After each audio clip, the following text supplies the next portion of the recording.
So hello everyone and I welcome you all to let's crack UPSC CSC. So इस session में एक बहुत important topic है जो कि आपकी क्वेरी भी है और उस पर हम लोग डिस्कशन करेंगे एंड दैट इज़ कि जब आप पेपर दे रहे हैं तो एक माइंड में रहता है। सपोज़ अगर आप पहला ही अटैम्प्ट दे रहे हैं, बिकॉज अगर किसी ने काफ़ी सारे अटैम्प्ट दे रखे हैं तो उनके लिए हो सकता है ये वीडियो इतना हेल्पफुल नहीं हो, लेकिन हाँ चेंजिंग ट्रेंड में थोड़ा सा ध्यान में रखना है। ठीक है, तो ये पूरा डिस्कशन करेंगे विद सर्टेन फैक्ट्स और आर्गूमेंट्स हम डिस्कस करेंगे कि आपको असल में कितने क्वेश्चंस अटेम्प्ट करना चाहिए। ठीक है, इसमें देखो अलग अलग थॉट प्रोसेस है। जैसे कई टॉपर्स हैं ना, कई लोग आप देखेंगे कि आपको ऐसे लोग मिलेंगे बोलेंगे यार पेपर हम लोग 90 प्लस अटेम्प्ट कर लेते हैं। ऐसा आपको लोग मिलेंगे बोलेंगे कि यार generally we attempt 90 plus questions. आपको ऐसे लोग मिलेंगे जो कहेंगे कि 80 टच करते हैं, मतलब 80 के आसपास क्वेश्चंस अटेम्प्ट करते हैं। ये रहता है। कई लोग मिलेंगे कि बहुत, मतलब कुछ स्टूडेंट्स तो मुझे इतने भी मिले हैं जो कि जिन्होंने लाइक एक्यूरेसी बहुत हाई रखी है। जब कट ऑफ आपकी 75 गई थी ना, तो उन्होंने 65 के आसपास क्वेश्चंस अटेम्प्ट किए थे। एक्यूरेसी अपना मान के हुए 65 किए थे। तो उनमें उनमें से जो है कई लोग का सिलेक्शन हुआ था।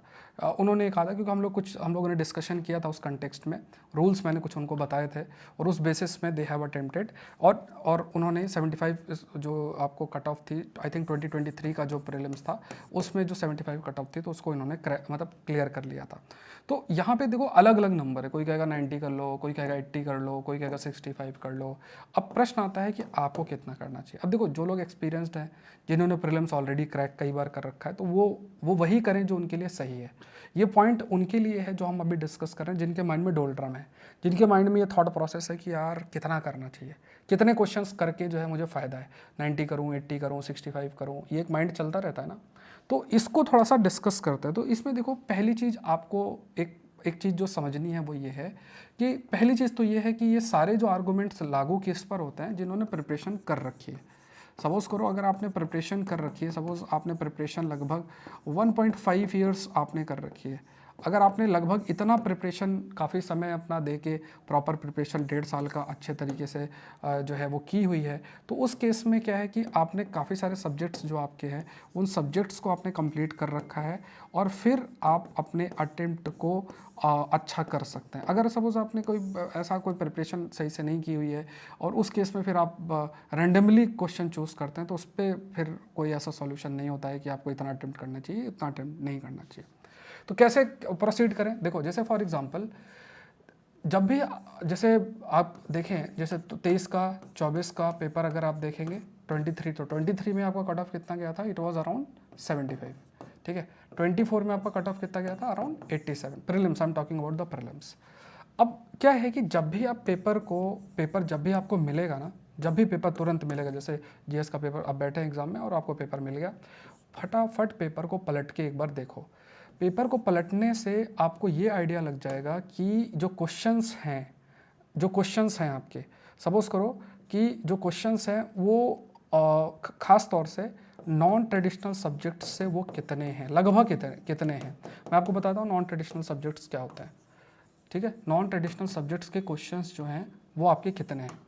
नॉन ट्रेडिशनल सब्जेक्ट्स अगर आपके मन में है कि क्या है, तो नॉन ट्रेडिशनल सब्जेक्ट्स जैसे मान लो साइंस टेक के क्वेश्चंस, ठीक है, जैसे मान लो एनवायरनमेंट के क्वेश्चंस, जैसे मान लो आईआर के क्वेश्चंस, एग्रीकल्चर के क्वेश्चंस, ये आप देखो है ना। और ज्योग्राफी के डायनेमिक जैसे मैपिंग, रैंडम मैपिंग। तो आप ये जल्दी से ये देखो कि ये चीज़ आप मान कर चलो कि अगर इन सब्जेक्ट्स के जो ये नॉन ट्रेडिशनल सब्जेक्ट्स के क्वेश्चंस जो हैं, अगर ये काफ़ी आपको दिख रहे हैं, लाइक 40% से ऊपर आपको दिख रहे हैं, उस केस में आप मानकर चलो, ये मन को बिठा कर चलना है कि जो आपके अटेम्प्ट होने चाहिए वो बहुत ज़्यादा रैंडम नहीं होने चाहिए। मतलब आपके माइंड पे ये रखना है कि आपको बहुत ज़्यादा एक्यूरेसी पे ध्यान देना है, एक्यूरेसी पे ध्यान देना है, और अटेम्प्ट बहुत रैंडम नहीं होने चाहिए, रैंडमनेस अवॉइड करना है।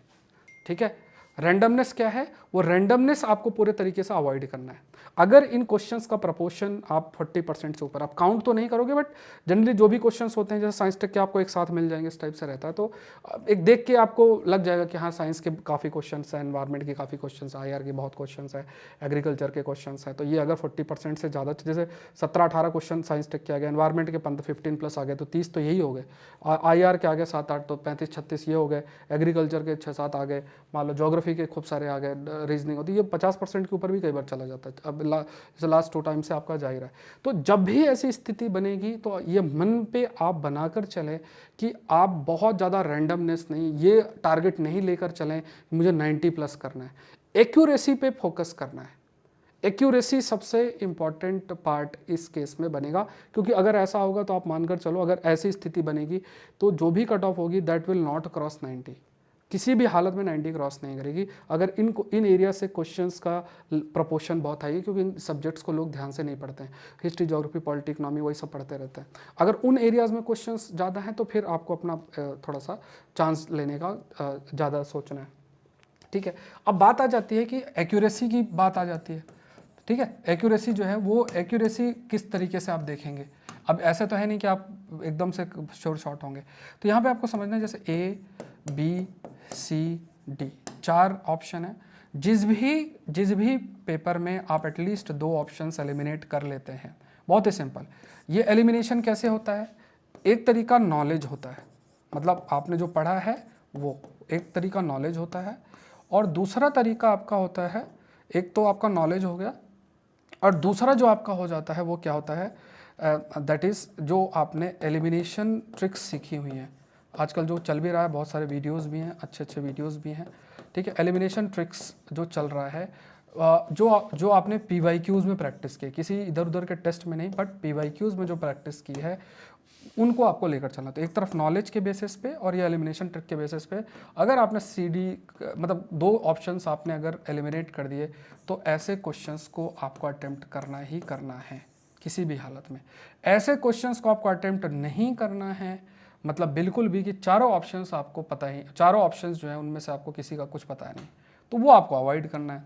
ठीक है, कई बार आपके इंट्यूशंस भी काम करता है, तो उसको भी आपको रेस्पेक्ट करना है। इंट्यूशन मतलब वो उन्हीं का होता है जो तैयारी खूब सारी की है, 5000+ क्वेश्चंस कर रखे हैं। अब आपने तैयारी अभी शुरू की और आपको लगता है कि यार मैं जो है एकदम से मेरे जो क्वेश्चंस हैं या अटेम्प्ट हैं वो एकदम से खूब सारे इंक्रीज़ हो जाएं, और आपने बस नाम लिया भगवान का, बोले चलो ये इसका आंसर है, इसका BCD, ये अटेम्प्ट काउंट नहीं होता है। ठीक है, इसका कोई लॉजिक नहीं है, मतलब वो फिर आपके ऊपर है।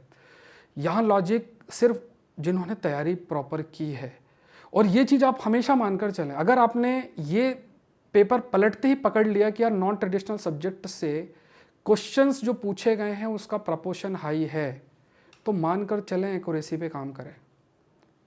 मतलब इवन आपको बस चाहे कि जितने अटेम्प्ट में आप अपना स्कोर 90 के ऊपर लेकर जा पा रहे हैं, 90 मतलब 45 क्वेश्चंस अगर आप एक्यूरेट करेक्ट कर पा रहे हैं, तो बहुत ज़्यादा चांस लेने का ज़रूरत नहीं है। मतलब कोशिश करें 90-95 ऐसा कुछ चला जाए, ठीक है, तो तब बहुत ज़्यादा चांस लेने का ज़रूरत नहीं है, क्योंकि चांस अगर आपने लिया तो मानकर चलें क्या होगा, नेगेटिव करके और आपका स्कोर डाउन हो जाएगा। अब वो प्रपोर्शन आपको देखना है, वो प्रपोर्शन आपको देखना है कि क्या पॉलिटी के क्वेश्चन उतने में अच्छे से कर पा रहा हूँ मैं, हिस्ट्री के, इकोनॉमी के जो भी सब्जेक्ट्स हैं, plus in non traditional subject से मैं कितने क्वेश्चंस कर पा रहा हूँ। वो माइंड पे आपको तुरंत क्लैरिटी आ जानी चाहिए, तुरंत होना चाहिए, अच्छा ठीक है ये मैं कर रहा हूँ, ये मेरे से गलत हो सकता है, इसको ठीक है। मतलब वो जो नेगेटिव पार्ट है ना, जिसमें 0.66 मार्क्स आपके जा रहे हैं ना, उसको उसकी इंपॉर्टेंस बढ़ जाती है। ठीक है, ये लॉजिक हमेशा याद रखें कि ये 0.66 मार्क्स जो है ना आपके, जो 0.66 मार्क्स आपके नेगेटिव मार्क्स हैं, ये नेगेटिव मार्क्स का जो इम्पोर्टेंस है वो बढ़ जाती है अगर नॉन ट्रेडिशनल सब्जेक्ट्स के क्वेश्चंस का प्रपोर्शन पेपर के अंदर हाई है। आपको मैं बताऊं, जब 75 कट ऑफ गई थी, ऐसे पता नहीं कितने स्टूडेंट्स हैं जिन्होंने, मतलब उनका स्कोर मतलब इजीली क्रॉस हो रहा था, बट उनको था कि यार इतना इतना तो कैसे होगा। तो उन्होंने क्या किया कि पेपर का लेवल टफ था, नॉन ट्रेडिशनल सब्जेक्ट्स के जो क्वेश्चन थे वो भी अच्छे खासे थे, तो उन्होंने रैंडम गेसेस डाले। अब उस रैंडम के चक्कर में क्या हुआ कि उनका स्कोर जो है इससे नीचे चला गया, अदरवाइज वो क्रैक कर जाते, प्रीलिम्स क्रैक कर जाते। ठीक है, एक चूरन आपको जरूर दिया जाता है कि वो CSET की वजह से कट ऑफ गया है, कम जाता है। CSET मान लो इजी चला गया तो वो 75 का 78 हो जाएगा, इतना नहीं होगा कि वो 75 का 95 हो जाए। वो पेपर का GS का पेपर का लेवल अच्छा खासा है। अभी धीरे धीरे आप देखेंगे कि वो प्रिपरेशन में भी चीज़ें थोड़ा सा कार्य जो है उसमें किया जा रहा है, कंटेंट है। देखो मेन क्या होता है कि जैसे मार्केट के अंदर भी ये 65 वो 65 आपको देखने को मिल जाएंगे। कितने क्वेश्चन आ रहे हैं उनसे, जब क्वेश्चन एक बार आए थे तब कट ऑफ 116 गई थी, उसके बाद से कितने क्वेश्चन जा रहे हैं, यही इसलिए तो 90, 91, 92, 75, 87 ऐसे ही तो कट ऑफ जा रही है। यही तो रीज़न है कि वो 65, 65 जो मार्केट में चल रहा है उनका रिलेवेंस बचा नहीं है। अब क्योंकि हम साल भर वो कंटेम्प्रेरी एस्पेक्ट के जो न्यूज़पेपर बेस्ड कंटेंट कवर करना चाहिए नहीं करते हैं, क्योंकि अगर आपने उसको किया तो बहुत सारे सब्जेक्ट्स जो आपने स्टैटिक जो पढ़ा है टीचर से वो तो ठीक है, बट न्यूज़पेपर के बेसिस में अपना अच्छे से कंटेंट ये सब्जेक्ट्स का थोड़ा अप्लाई करके पढ़ा हुआ है, नोट्स बना रखे हैं सब्जेक्ट वाइज, कुछ करने का जरूरत नहीं, उसको बढ़िया से कर डालो। रिवाइज आपने कर डाला है तो आप मानकर चलो कोई प्रीलिम्स आपको प्रीलिम्स में आपको कोई रोक नहीं सकता। बस जरूरी क्या है कि प्रैक्टिस जितना हो सके वो आपको करनी है, ठीक है। तो एक ये केस आपके लिए आ गया कि अगर सपोज करो नॉन ट्रेडिशनल का है तो आपको कैसे करना है।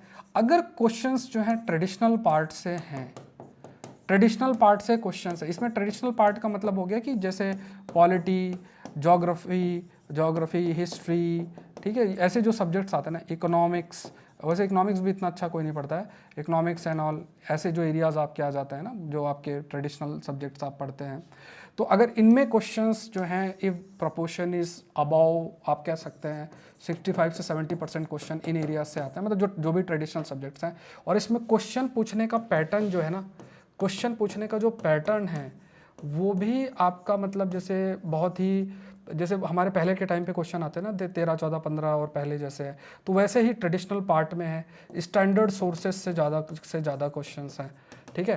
पीवाईक्यू से क्वेश्चंस जैसे रिपीटेड है काफ़ी सारे, और इनका प्रपोर्शन ऑफ क्वेश्चंस जो है वो बहुत हाई है, 65 से 70% से इतना प्रपोर्शन ऑफ क्वेश्चन है। उस केस में आप मानकर चलें, आपको ट्राई करना है कि नंबर ऑफ अटेम्प्ट्स जो हैं, क्वेश्चंस अटेम्प्ट्स आप 85 प्लस करके ही जाना, ठीक है। 85 प्लस करके जाओगे तभी वो कट ऑफ तक आप रीच कर पाएंगे, क्योंकि इन चीज़ों को आपने कहीं ना कहीं पढ़ा ही होगा, नो डाउट, है ना, और पढ़ा होगा कहीं ना कहीं कुछ है, तो वो अटेम्प्ट आपको करना पड़ेगा, क्योंकि फिर अगर ऐसे स्थिति बनेगी तो जो प्रपोर्शन है कट ऑफ, मतलब अगर सपोज करो ट्रेडिशनल सब्जेक्ट से काफ़ी क्वेश्चंस हैं। अच्छा, ट्रेडिशनल सब्जेक्ट में एक चीज़ और भी समझना है, traditional subject, but traditional subject का भी कंटेम्प्रेरी एप्लीकेशन पूछ लिया तब अलग बात है। मतलब जैसे मान लो कि जैसे इथिक्स और प्रिविलेज कमेटी जो क्वेश्चन आया था वो न्यूज़पेपर में बहुत सारे आर्टिकल्स आए थे, ठीक है, उसके बेसिस पे क्वेश्चंस थे, बट फिर भी उनका रिलेटेड कंटेंट लोग पढ़ के रहते थे, तो वो क्वेश्चंस अटेम्प्ट आपको करना ही करना है, क्योंकि मैक्सिमम टॉपिक्स की थीम आपको पता होती है। अगर थीम पता है तो अटेम्प्ट करना, तो कोशिश करना है कि जो अटेम्प्ट है वो 85 प्लस ही जाएँ, ऐसा इंश्योर करना है। तो ये रूल अगर आप फॉलो करेंगे तो कभी भी आप जो कट ऑफ की अगर बात किया जाए तो वो हमेशा आप उस कट ऑफ को क्रैक कर लेंगे। कट ऑफ से आप पीछे जो है नहीं रहेंगे, आपका प्रीलिम्स जो है वो ज़रूर से जो है निकलेगा अगर आपने ठीक ठाक तैयारी की है, ठीक है। अगर आप सिविल सर्विस की तैयारी कर रहे हैं तो ये अनअकैडमी से ज़रूर टॉपर्स से आप कह सकते हैं, इस साल काफ़ी सारे टॉपर्स भी हैं अनअकैडमी से जिन्होंने क्लासेस की हुई हैं, और लाइव क्लासेस करें, आपको अवेलेबल रहेगा। Use the code SPLIVE, SP live जो कोड है वो यूज़ करना है, SPLIVE इस कोड को यूज़ करना है, तो आप हिंदी, इंग्लिश, बाइलिंगुअल इनमें क्लासेस कर सकते हैं, टॉप एजुकेटर से जो है वो पढ़ सकता है, ठीक है। क्लासेस लाइव होंगी, मेरी भी करंट अफेयर क्लासेस होंगी। और देखो बेस्ट पार्ट क्या होता है कि अगर आप 1 साल के लिए जोड़ते हैं, 1 ईयर के लिए जोड़ते हैं, तो आप सारे एजुकेटर के सारे कोर्सेज एक्सेस कर सकते हैं, ठीक है। सारे एजुकेटर के सारे कोर्सेज जो है वो एक्सेस कर सकते हैं, और कोशिश करें रेगुलर बेसिस पर क्लासेस करने की। और यहाँ भी क्लासेस जैसे द हिंदू सेशन में आप मुझसे जुड़ सकते हैं, वहाँ पे रेगुलर 8:30 बजे मॉर्निंग में क्लास होती है let's crack UPSC CSC channel पे। आई होप ये सेशन आपके लिए बहुत हेल्पफुल रहा होगा। मिलता है नेक्स्ट सेशन में। Thank you everyone, thank you.